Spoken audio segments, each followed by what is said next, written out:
Normally, when I make an episode of this show, what I do, and it's a pretty obvious thing to do, is I watch the film that I'm going to talk about. I watch it at least a couple of times, make notes, and then I talk about it afterwards, fresh in my mind. But this episode is going to be a little bit different because, well, the film that I'm talking about today is Martyrs. And Martyrs is very different from pretty much every other film that I've talked about on this show. So, believe it or not, despite the fact I've talked about some really, really fucked up films on this show, like I've talked about Cannibal Holocaust, I've talked about the Vomit Cord trilogy, I've talked about the August Underground trilogy, and all these other kind of disturbing films, they haven't really had that much of an impact on me in terms of being able to rewatch them.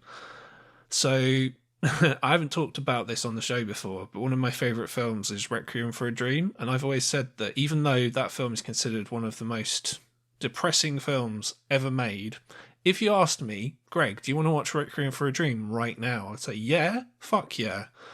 And I would watch it happily without any issues whatsoever. Even Cannibal Holocaust or any of those kind of cannibal films with the animal cruelty in them.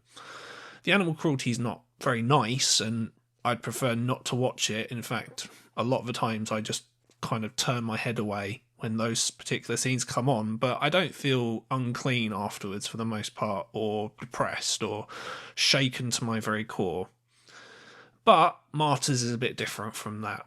So, there are only three films that I've watched in my life that I can't really watch again.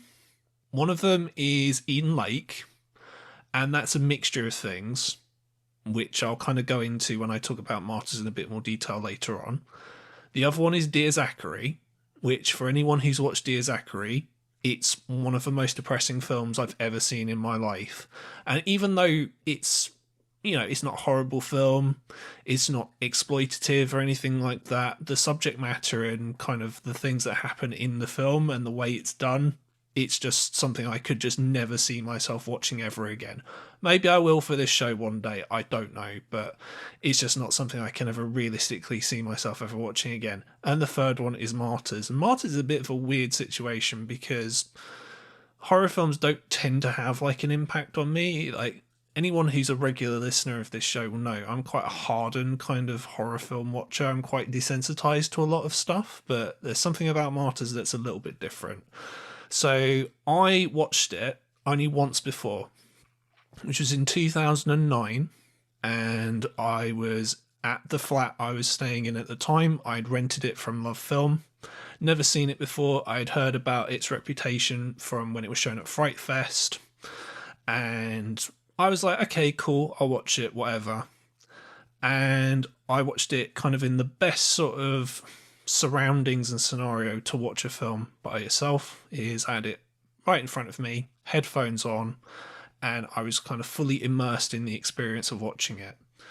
And when it finished, I was just shaken to my very core. I really was. It took me a good 5 minutes to kind of stand up from where I had been sat at the time where I watched the film. So anyway, I'm rambling a little bit in this intro, but my point I'm trying to make is that as I'm talking to you guys right now, I have not actually rewatched this film yet. So what you will hear is, for the first kind of few minutes of this review, I'm going to be talking about Pascal Laugier, I'm going to be talking about New French Extremity, and I might even talk about the synopsis, but I've not actually watched the film yet. So this is kind of the pre-bit. So this is the bit where I haven't watched Martyrs yet. So when I record the rest of the review, shall we say, it's going to be my kind of immediate reaction straight after having watched Martyrs. And it's going to be very, very interesting. So it's a bit of an experiment, this show. So I hope you guys dig it. And we'll see kind of what happens from there.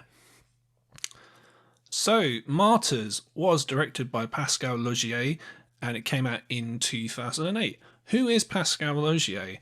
He started as an assistant to Christoph Gans on his film Brotherhood of the Wolf. He was a production assistant on that film, as well as making a very, very small acting role in the film itself. From what I've read online, his main responsibility was to film a behind-the-scenes sort of documentary of the making of Brotherhood of the Wolf. So anyway, from there, he directed his first film, which is called St. Ange, or House of Voices. Very, very generic kind of English title. Very strangely, it was a film that was made in both French and English. So there are actually two versions of the film made at exactly the same time. When the film first started, I was very, very concerned that it's going to be sort of a kind of haunted house, sort of haunted orphanage type movie. So this came out just after films like Devil's Backbone and the others. So I was like, oh no, it's going to be sort of a haunted house film. But although it does have tropes of that kind of type of horror film, there's actually slightly more going on in it. It's got stuff like jump scares in it, and it's got sort of, patience and things like that. But, I mean, to me, there was a little bit more going on. Also, what I thought was quite cool is this film stars Catriona MacColl from Lucio Fulci's Gates of Hell trilogy. She's not in the film that much. It's more like an extended cameo, which is a bit of a shame. But, hey, for people like me who are gimps for like Italian horror films, it was really, really cool that she was there. My thoughts on the film are that, similar to all of Laugier's other films, the film kind of starts and you think it's going to be one type of film, and then about halfway through it changes tack and becomes something slightly different in a way that you didn't expect, and then the film ends on a sort of downbeat note. And this is no different. It also introduces the trope that Laugier uses in all his other films, where the film you'll find that his films don't really have a lot of men in them. Bechdel would love these films. That's all I'm going to say, because the main characters are always women, pretty much without exception, in all his films, and this is no different. But what I was going to say is this film is the first one that has sort of two main female characters, one of whom is psychologically damaged or has some very extreme trauma in their lives that they have not recovered from, and a character who is a bit more sort of straight, who then the damaged character kind of drags with them on the way. The most obvious example being Martyrs. This is the first example of that. Did I like the film? I really didn't like this film for the first half of it. I thought it was quite boring. Not a lot really happened for the first half, and it's only from about the halfway point that it actually started to get going, and there was some interesting visual nods, shall we say, to Martyrs, particularly kind of in the last third of the film. But not really that interesting. Like, all his other films, apart from Martyrs, really aren't that amazing. Like, Martyrs is a bit of a weird kind of one-off, where he made, like, even though, so I haven't seen it, but my memory of Martyrs from, 12 years ago is that it was this really, really good, very powerful film. And all his other films really are not as good at all. There's actually quite a huge distance. So, I mean, the film is not without merit, but it's not something that I would ever really want to watch again. It's okay. It's only really something that I would, recommend if you are a completist, shall we say. And then he made Martyrs, which obviously I'm going to go into a lot more detail in a bit. Now, like a lot of his contemporaries, so Alexandre Aja got dragged over to America to make the Hills Have Eyes remake, which I reviewed on this very podcast a couple of years ago. Check that episode out if you haven't seen it. And annoyingly, Pascal Laugier was supposed to direct a remake of Hellraiser. So he just made Martyrs, this very, very brutal film. On paper, this sounds like an absolute dream combination of material and director. Clive Barker was apparently really, really on board for Laugier to direct this remake, but it never happened. One of the things that you'll find about Laugier is that he seems very single-minded in terms of what he wants to do. Like, he's never made any films in the Hollywood system that either made in France or made in Canada. And they're all based on his own scripts. So he's a writer-director on all his films. So in that regard, it's a good and a bad thing that he hasn't actually made any films in Hollywood. Like Alexandre Aja, for example, has never made any films as good as Hortension, to me. The directors of Inside, Julien Maury and Alexandre Bistillo, have never made a film as good as Inside. I mean, God, anyone who's seen Leatherface, that film is terrible.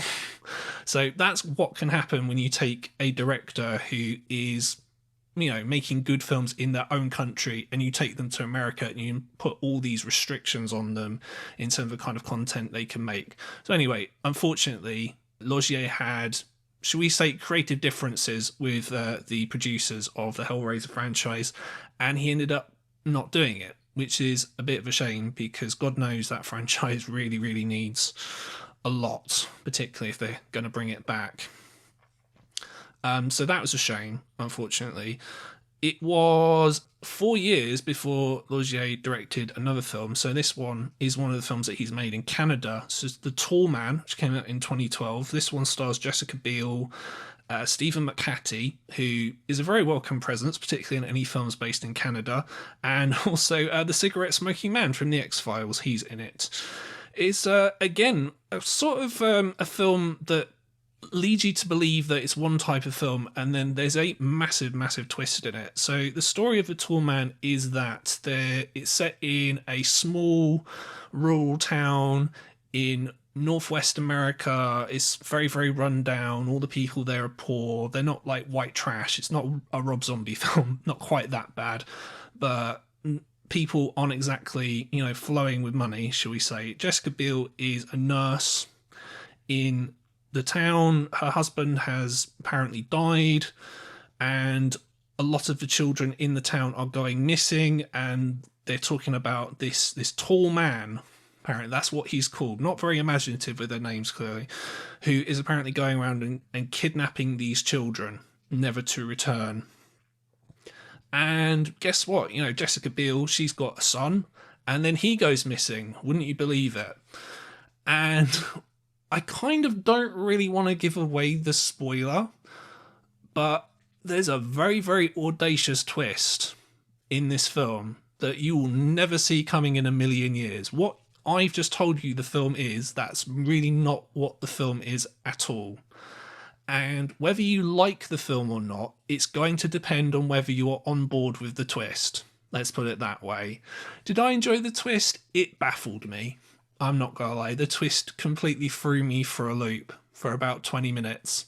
It's similar, ironically, to the twist in Hortension. It's like, you're either with it or you're not. If you're with it, great, you can just go along and kind of, you know, enjoy the ride. Whereas, you know, if you don't, then you're like, oh, really? This is fucking shit. What's this? This is nonsense. And then the film's probably lost you. It's one of these films that not a lot of people have seen, and a lot of people don't like it. I'm not going to say it's a good film. The film's not actually that interesting looking. It's got that kind of low budget American film look. Like Tom, my friend Tom, who reviewed Saw with me, he says this shot in Vancouver look, which, you know, hey, it was shot in Canada. It's a Canadian production. So yeah, it's got that kind of sort of DTV look, which isn't great. I mean, you can tell that Laugier has talent because it's not a complete disaster in terms of the way it looks, but the film is sort of all right. Like I said, whether you enjoy the film or not depends on whether you can kind of go with the twist or not. But, you know, I just thought it was okay, is my short review of that one. And then his last feature-length film to date is a film called Ghostland, or as it was known when it first came out, Incident in a Ghostland, which I first saw around the time that it came out at Fright Fest in, well, 2018. So this one is another Canadian France production. This one is kind of similar to Martyrs. It's way more similar to Martyrs than The Tall Man. The Tall Man isn't even really a horror film. It's more like a thriller. This one, full-blown horror, kind of torture porny, again, going back to some Martyrs. Story of this one, you've got two girls and their mother. They're going to a house which belongs to the family, which they have inherited. They move in, there's all these creepy dolls everywhere, And then essentially these two guys, one of whom is dressed like a woman, the other one is this huge bald man, appear, and they kill the mother and they essentially kidnap the two girls. And then it transpires that it's a dream, and then the main character, who was a teenager at the start of the film, is now an adult, and she's now a successful author, and she's appearing on television, and she's got this book based on the events that apparently happened in the film. The film is very, very... It's I don't know if it's meant to be a twist. It's kind of very, very early telegraphed in the film what is actually happening. And then it becomes very apparent sort of midway through the film. Yes, it is actually that sort of twist that's happening. The film is pretty good, I would say. I would say the film is better than The Tall Man. It's not as good as Martyrs. And it's got some interesting ideas in there and some sort of very kind of, I guess, interesting sort of production design in terms of the way the house looks, the use of sort of dolls. Your two kind of bad guy characters, the two antagonists, are sort of very similar to something probably from like The Hills Have Eyes or Texas Chainsaw Massacre and something like that. And they arrive in what's called a candy truck, which I thought was, I don't know, that was kind of interesting. Again, it's not the sort of film that I would say you absolutely have to watch, but it's okay. Again, that's what I would say. You've got Martyrs, which is, really good, and then you've got these three other films that are kind of okay to average to not that great, depending on your point of view. So anyway, my point is that if you like Martyrs, you might like some of these other films, but if you only watch Martyrs, then you're fine. You're not really missing out on anything. And then there was a remake of Martyrs, which Laugier had nothing to do with, but I'm going to go into that at the end of this show. So, at this point, I should probably talk about the history of horror in terms of what was going on in France at this point in time. So, on the last show, it was on Irreversible with Marissa Love Hartman. It was a really, really good show. I advise you to check it out if you haven't done so already.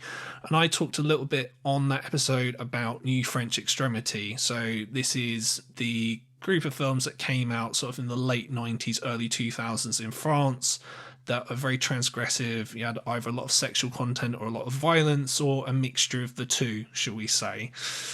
And at that time, you did have, Haute Tension, Alexandre Ayer, which is slightly different in that all the other films in the movement are basically art house films. So someone like Noé or Catherine Breillat, Claire Denis, they are definitely art house directors, whereas Alexandre Ayer is definitely someone who's trying to make a horror film. He's unabashedly a horror fan. It's a bit of a lazy comparison, but he is basically the French Eli Roth. And he's gone off to America and he's done very, very well. He's made more films than his contemporaries, shall we say. But in France, just after that, so after, I would say, the New French Extremity movement finished in sort of 2004-ish, you had films like Calvaire, which is Belgian, by Fabrice Duvelt, who is a very underrated director, I would say. And that is sort of a torture porn film in and of itself, with, again, sort of some weirdness in there. So you could kind of say it belongs to New French Extremity, but that's sort of up to you. But then very soon after that, you had other films that came out in France. So specifically Them, or Ill, by David Moreau and Xavier Palou, which is like a home invasion film. You had Shaitan, or Satan, by Kim Chapiron, incidentally starring Vincent Cassel and Monica Bellucci, which is alright, not something I would ever watch again. And then more importantly, you had Frontiers by Javier Gen, and Inside by Julien Maury and Alexandre Bastillo, which are these definite horror films made by people who are fans of the genre, who are trying to make horror films consciously that happen to be really violent or have these sort of nihilistic themes. And these to me don't necessarily belong to New French Extremity. One of the interesting things in my research for this show, and this is very true, is that France doesn't really have a lot of history of horror cinema. Like, I remember at the time in the mid-2000s being very excited about all these kind of very gory, very violent horror films coming out in France.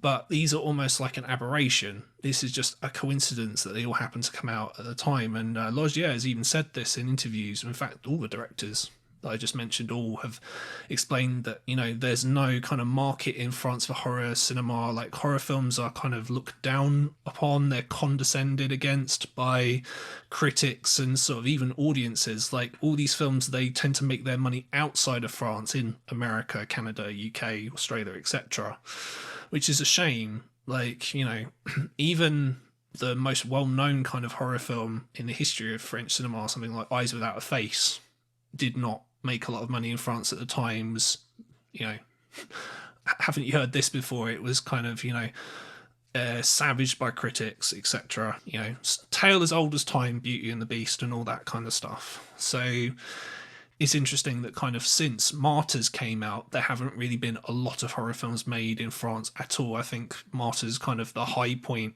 of the kind of French, you know, new French extremity / torture porn kind of movement, and then since then it just has kind of died off, and you get the odd film every now and again which kind of, oh, this film's come out in France. But yeah, other than that, it's just, yeah, it just is what it is, and it's a bit of a shame. So yeah, my point is that, is Martyrs part of new French extremity? It kind of is and it isn't. Like, I imagine these directors were influenced by what was going on in America at the time. They were influenced by what was going on in France at the time, and it's this kind of perfect storm of all these kind of different factors that brings you a film like Martyrs. So that's kind of the background to Martyrs in and of itself. So what I'm going to do now for you guys is I'm going to press stop, and I'm going to watch Martyrs, which I'm absolutely shitting myself because, yeah, I'm exposing myself to trauma that really you don't want to be exposing to yourself. But okay, I'm doing this for the show, so whatever. I'm going to be a man. I'm going to suck it up.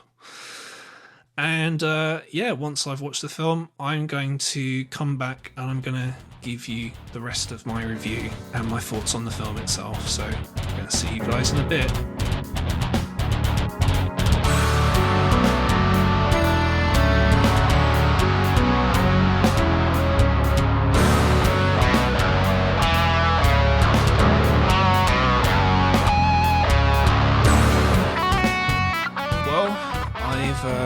Just finished watching Martyrs for the second time. I literally just finished watching it about 15 minutes or so ago, and I guess I'm a lot more desensitized to this kind of stuff than I thought, because I wouldn't exactly describe the movie as fun, but you know what, I'm out of it. I'm not psychologically scarred or anything like that, which is kind of worrying. I think this is the effect of watching a film for the second time. When you know what's going to happen when you watch a film, it's not quite the same as when you watch it the first time. Because, oh boy, like, yeah, when I watched this film for the first time and I had no idea what was happening, I didn't know what to expect, it was a trip, let's put it that way. Yeah. So, in terms of the movie itself, I should probably give you the synopsis because I didn't actually give you the synopsis before. So the story is actually really, really simple. So the two main characters are Lucy and Anna. Lucy as an adult is played by Malena Jampanois, and Anna as an adult is played by Morjana Aloui. And Lucy, when she was a little girl, she was held captive in some kind of dilapidated slaughterhouse type place, the kind of place that you would get in something like Saw or Hostel. She manages to escape and she's put in an orphanage, and she becomes friends with Anna. And then you jump forward 15 years later, we're introduced to this sort of normal white bourgeois family just in the middle of France somewhere. And then after about 5 minutes, Lucy turns up and shoots them all with a shotgun really violently, Arnie style. And the reason that she's done that is because she believes that the two parents were the ones that were involved in holding her captive 15 years ago. Anna is there for moral support because they both are kind of heavily codependent on each other. Lucy, however, is clearly very psychologically damaged. She, as a child, would see this figure, I guess, this naked woman with scars all over her body, and she continues to see her even as an adult. And then about halfway through the film, things kind of take a bit of a dramatic turn, if you put it that way. And then the film goes to some very, very dark places, shall we say. Which is, I think, putting it mildly. Yeah, so in terms of the film itself, did I enjoy it? Yes, I enjoyed it very much. I would say that, first of all, the film is very, very well made. I would say that unlike a lot of films of this type, there's definite purpose to the camera work and the production design and things of that nature. So mostly the film takes place in sort of this very nice big house. It's got a lot of very kind of light coloured walls. There will appear to be white walls. And the torture chamber, place, basement, whatever you want to call it, in the bottom of the house is also very, very clean.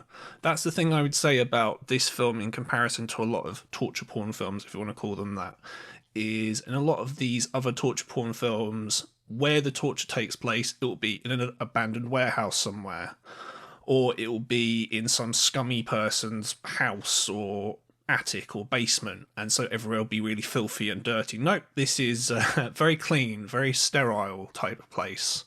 It's the kind of place you could probably eat off the floor if you wanted to.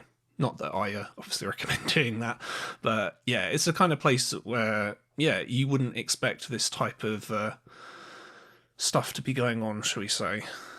What I also like about the film is the camera work and the editing. So the camera work is really awesome. I would say that it's similar to how Bergman shoots in a lot of ways. It's very weird, comparing this film to sort of Ingmar Bergman, one of the greatest directors ever. But what I like about Bergman is that he shoots a lot of his characters in close-up.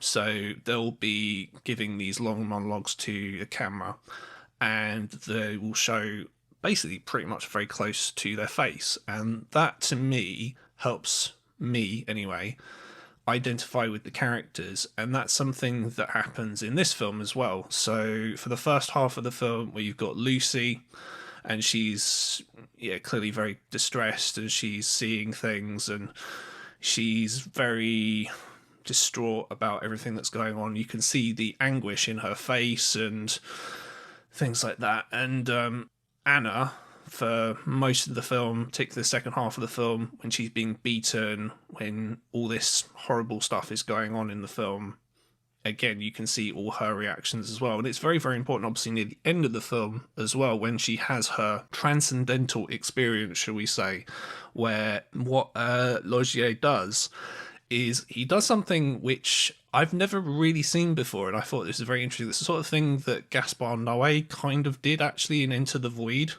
in a way, where you it's a really awesome shot, actually. I don't remember this actually from the first time that I watched Martyrs, but when Anna is lying there, no skin, having this in this kind of catatonic state, shall we say, experiencing this martyrdom, the camera kind of goes very, very, very close up into her eye, and then it kind of basically, the idea is it goes into her eye, and we see kind of what she sees, and she sees this flickering lights, and she's in this like euphoric state or whatever. And it reminds me of the DMT trip in Enter the Void. So I thought that was really, really cool. I like the editing of the film. I like the use of fade to black transitions between different scenes. I think that worked really well. There's a couple of times where that was used in the film. So there's a scene about 30 minutes in where Lucy and Anna are moving the dead bodies of the family that Lucy has shot to the bathroom because they don't know what they're going to do with the bodies. And as they're moving each member of the family into the bathtub, it kind of fades to black and then comes back in. And when Anna is being beaten in the second half of the film, all those scenes, it would fade to black and then come back again. And that has a cool effect because we don't know how long these periods of time are going for. So in the second half of the film, where Anna is sort of being held captive and all the the torture stuff is going on, we don't know how long that goes on for. It could be weeks, it could be months for all we know. So I thought that was a cool way to kind of establish the transition of time and to make it go really quickly. And as well as that, I would say that the performances of the main two actresses in the film are generally very good as well. Weirdly, neither of the two leads have appeared in really that many other films, I would say. It's the kind of thing where I would have thought that maybe these guys would have had some kind of notoriety and maybe been able to kind of appear in, let's say, more mainstream fare kind of afterwards, because it's possible. But that didn't happen for whatever reason. But I thought their performances were very good, as was the performance of the supporting characters as well. There's a curious little footnote, actually. So one of the supporting characters, who's only in the film for about 5 minutes, so the son of the family that Lucy kills after about 5 minutes of the film, is played by Javier Dolan, the Canadian director who's made such films as Mommy and Lawrence Anyways and films like that, which are really good. I enjoy them very much. And this was something he appeared in before he made any of his films. So I thought that was a cool little footnote. You always tend to get stuff like that where an actor or an actress, like right at the start of their career, will appear in a film, like in a very small role. And this is a good example of that. So I guess the main thing to kind of talk about, if we're going to talk about a film like Martyrs, is how it is different from Hostel. Let's say, for example, Hostel's my whipping boy this series, for anyone who didn't listen to the episode that I did on it. Now, what I would say the difference is between Hostel and a film like Martyrs is, obviously, Martyrs takes itself more seriously. Now, some people are going to say, well, Hostel, it's a fun film. You're not really meant to you're not meant to think about it too much. It's just dumb Americans going to another country, they get tortured, one of them survives and lives to see another day, or a sequel in this case, where he dies in the first 5 minutes of the film, which is quite funny. But anyway, whereas Martyrs is obviously, it's a lot more serious, it's a lot more nihilistic, there isn't any levity in Martyrs, let's put it that way. I would say that even though Martyrs, I don't think has a message as such, or at least not in the same way as Hostel is supposed to have a message. I mean, the closest thing I could say about Martyrs is the two leads are not white. Let's put it that way. Whereas all the other characters in the film are white. And there was a lot of social unrest in France at this time. Not that dissimilar to kind of the world today. And Hostel has this, underlying, very obvious kind of critique of kind of American imperialism and all this kind of stuff that I talked about on the Hostel episode. But I would say the key difference between Hostel and Martyrs, just on a surface level, is the way that the films treat torture. So in Hostel, like in all these kind of torture porny films for the most part, you've got someone, normally a man, sometimes a woman, tied to a chair. And you'll have some person who, is either a creepy guy, or in the case of Hostel, it's sort of wacky foreigners who have paid lots of money for the, great joy of torturing people. And then basically what will happen is they will do something really horrible, like they will cut someone's Achilles tendon, or they'll cut someone's fingers off, or they'll cut off parts of their body. And the person sat in the chair will scream a lot, and the person doing the torturing, they might laugh or whatever. And the whole thing is kind of played for kind of like black comedy or sort of hysteria or whatever. It's not something that I can particularly take that seriously. I'm pretty jaded to this shit, as you can probably imagine.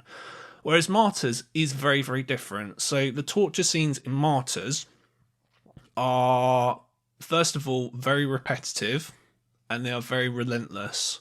So they take place over like a 15 or 20 minute period, which a lot of people have complained about. There are people out there who, when they watch Martyrs, they like the first half of the film, when it's more like a thriller, and there's gore, but it's kind of like people cutting themselves, or it's people getting shot, or people, that kind of stuff. It's not someone being punched and slapped over and over again, or being punched in the stomach, that kind of stuff, because that is a lot more kind of realistic, where if you were going to torture someone legit over a long period of time, obviously you're not going to cut their fingers off, for example. And that's not really the point of the film. The way the torture scenes are done in Martyrs are very, very different to any other film that I've seen in this subgenre, if you want to call it that. So we don't really know who the torturers are. They're very faceless. They don't say anything. They don't express any emotions. They're just people doing a job.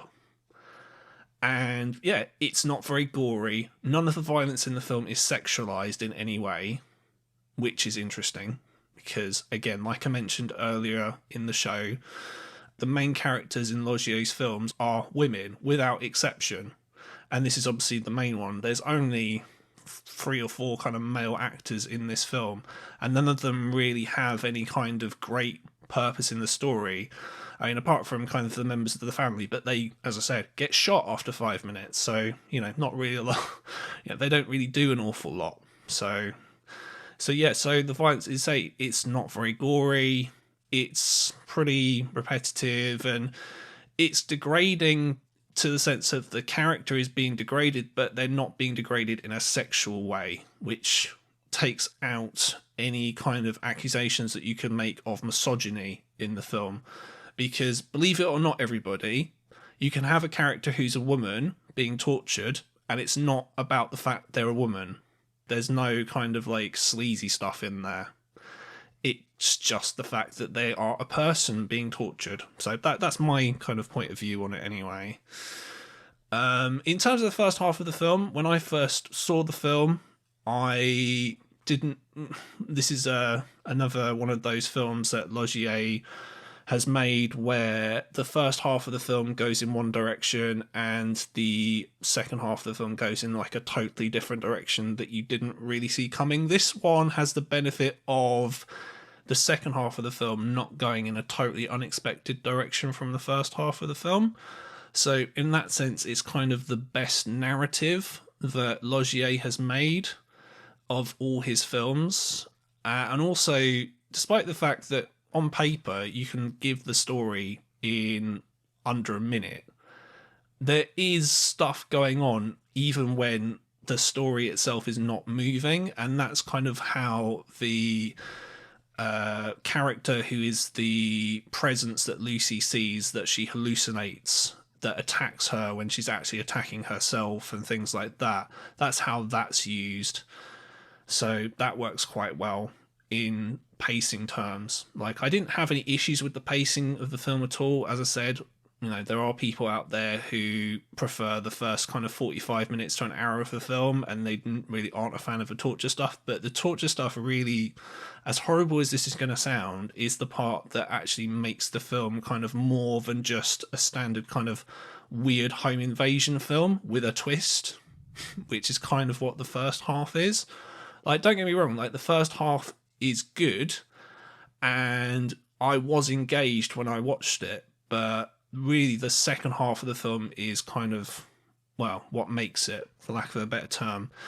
And it's the second half of the film that the remake of Martyrs gets completely wrong. So what I'm going to do now is I'm going to talk about kind of how the remake differs from the original, and kind of the perils of remaking a film that is not from America to an American audience, shall we say.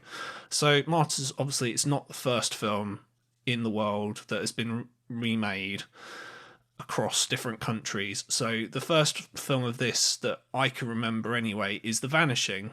So The Vanishing was actually remade by the same director. And it's still fucked up, and everyone talks about the remake of The Vanishing being completely wrong-headed, and the reason for that is they changed the ending. Which is kind of the whole point of The Vanishing, at least the original version anyway, in the first place. So basically, in the remake, the guy gets rescued, which is sort of not really the point, because you've completely killed kind of the message of your story.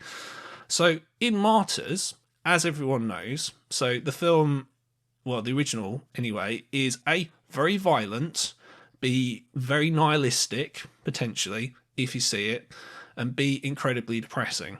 So what they've done, first of all, is they've kept the story pretty much the same as the original, or at least the first half of the film is pretty much the same. So I should state for the record, so the remake is directed by Kevin and Michael Gertz. No idea who they are.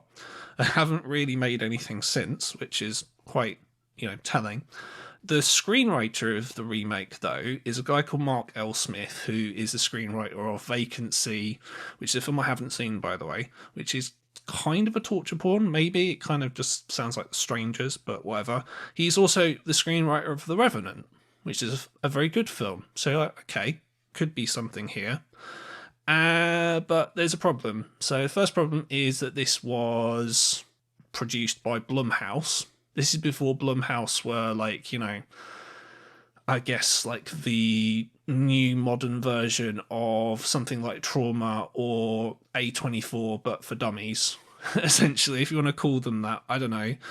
So they made it. Unfortunately, the film looks very cheap, which is a bit of a problem. Also, the lighting in the remake is fucking horrendous. Like, in the original, all the scenes look kind of great. The film isn't, I would say, consciously stylish.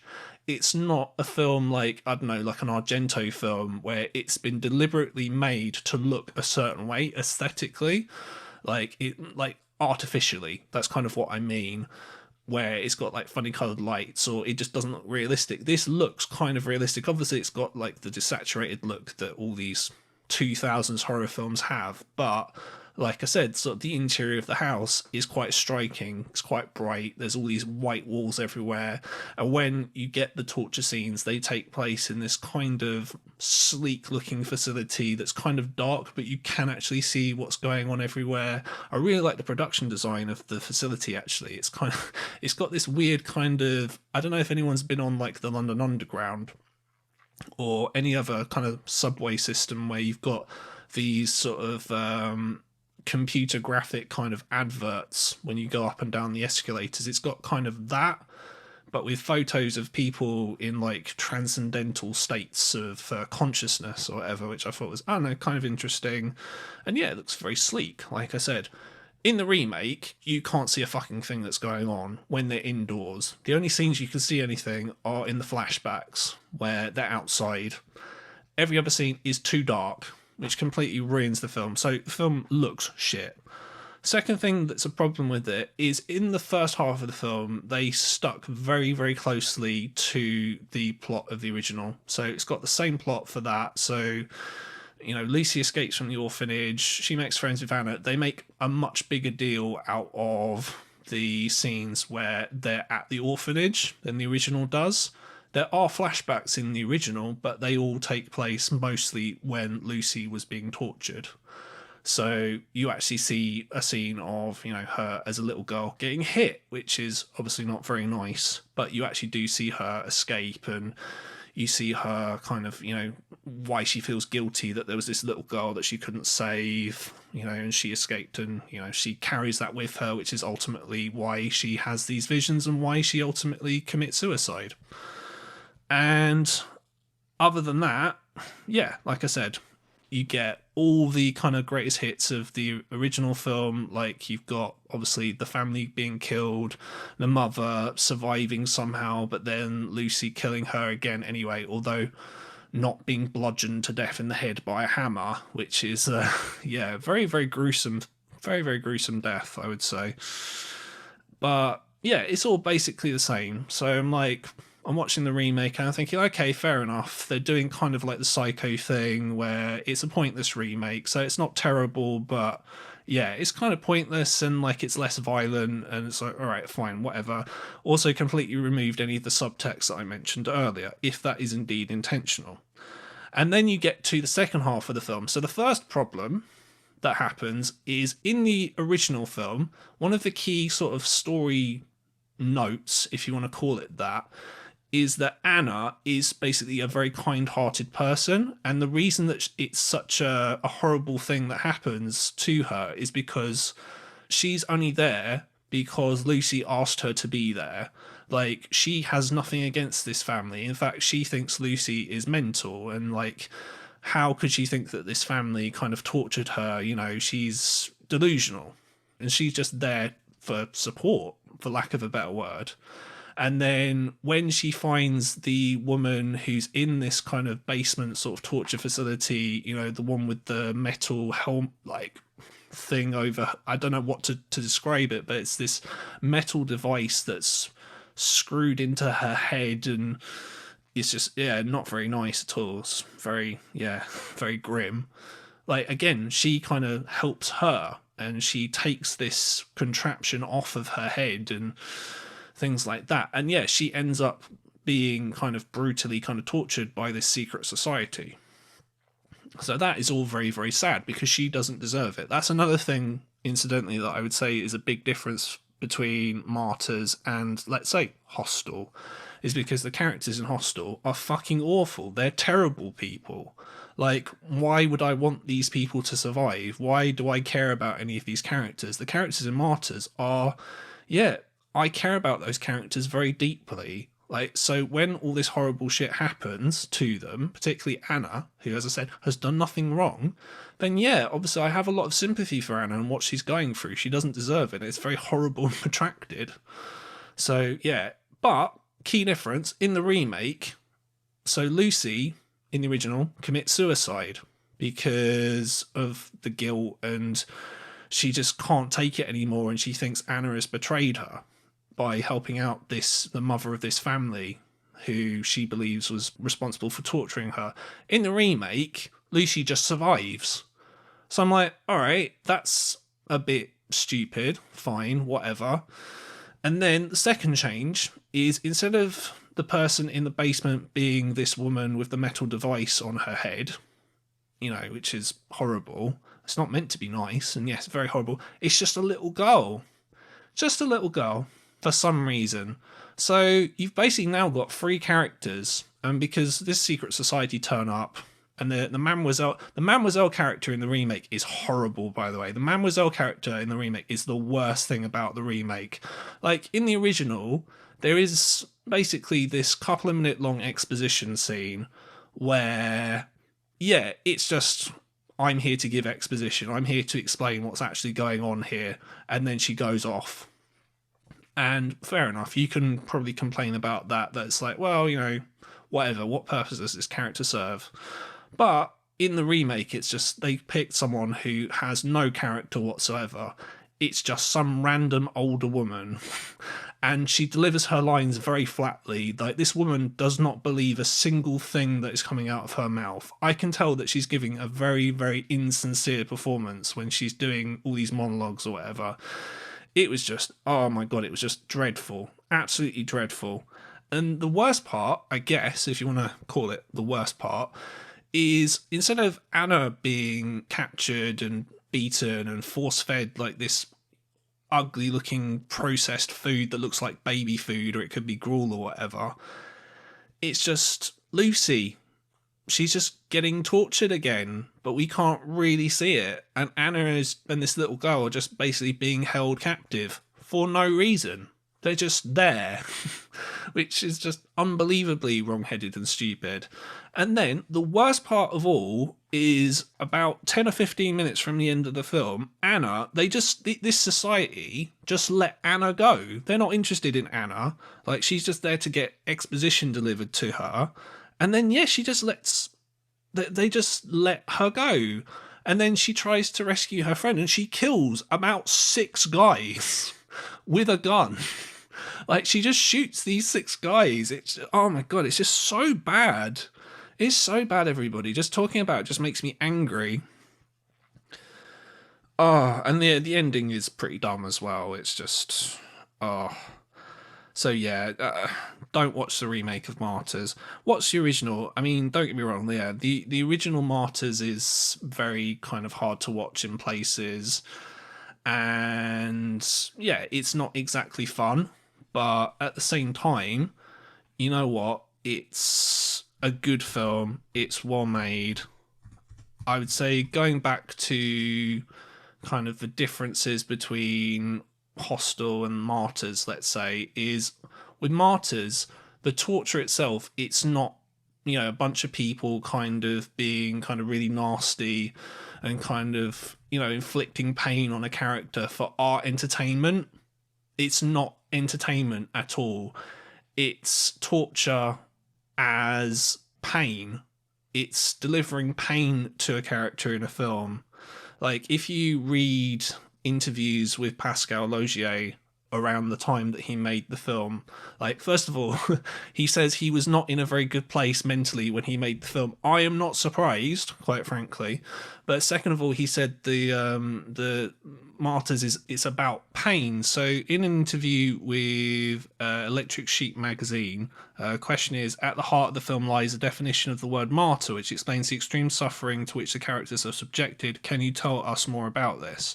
Laugier says, for me, the martyr represents the one who, having no other choice but to suffer, manages to do something with this pain. Of course, it's an extreme projection, entirely disenchanted, of what I was telling you about today's world.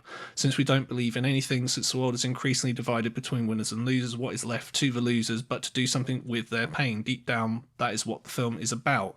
And in this interview, he talks about things like how the relationship between Lucy and Arrow is very tender, it's very moving, how they love each other. And, you can tell they do. There is a hint in the original, not so much in the remake, around possibly them being in a lesbian relationship as well, which is kind of, it's kind of hinted at, but it's not really kind of fully developed. It's just an undertone, it's there.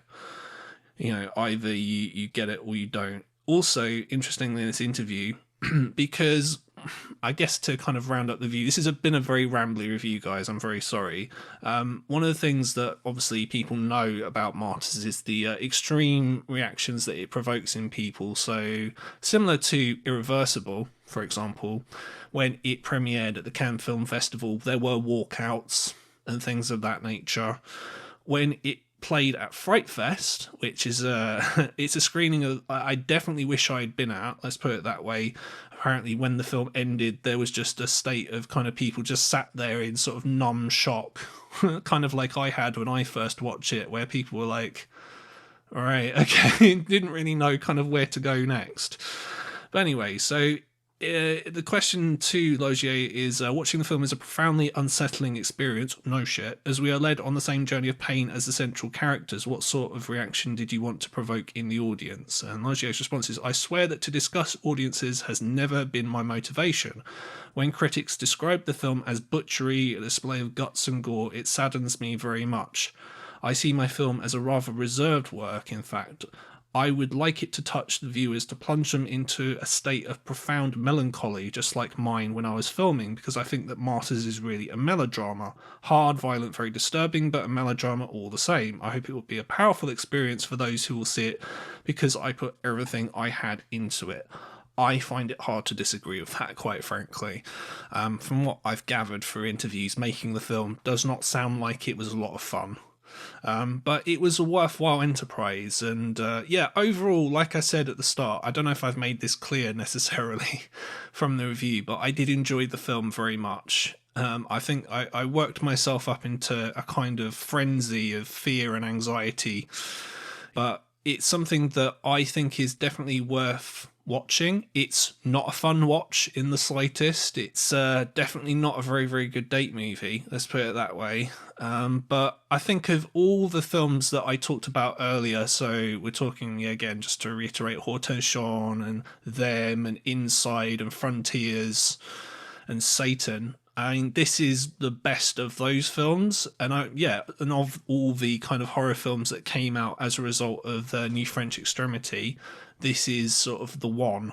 And you can tell it was the one because they didn't make any really afterwards. They kind of, I guess there was this feeling that this was the high point. This was the ne plus ultra, shall we say, of these kind of New French Extremity torture films, and this is the high point, if you want to put it that way.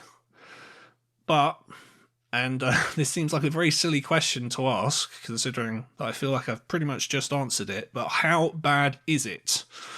So, anyone who's listened to this show knows that I'm quite hard to disgust or to move in kind of like a negative way, if that makes sense. So I'm quite easygoing when it comes to dates. I have to say this is a very bad date movie. I'm not going to say it's the worst, because the worst to me is kind of saved for like the absolute worst. So like the most horrible of the horrible. Like we're talking like films that are disreputable, that you feel unclean from watching them.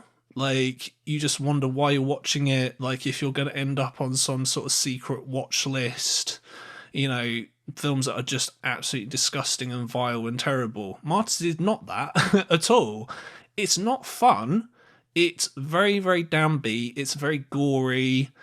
It's very violent. It's got some quite queasy stuff in it, like, you know, self-harm. Anything, basically anyone who has encountered self-harm before or anything like that, they're not going to have a lot of fun watching this. And yes, I admit the last 30 minutes of the film is quite an ordeal.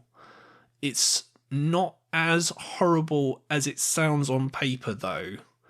It's just repetitive and it's brutal and it's quite depressing, but it's not disgusting and it's not sleazy.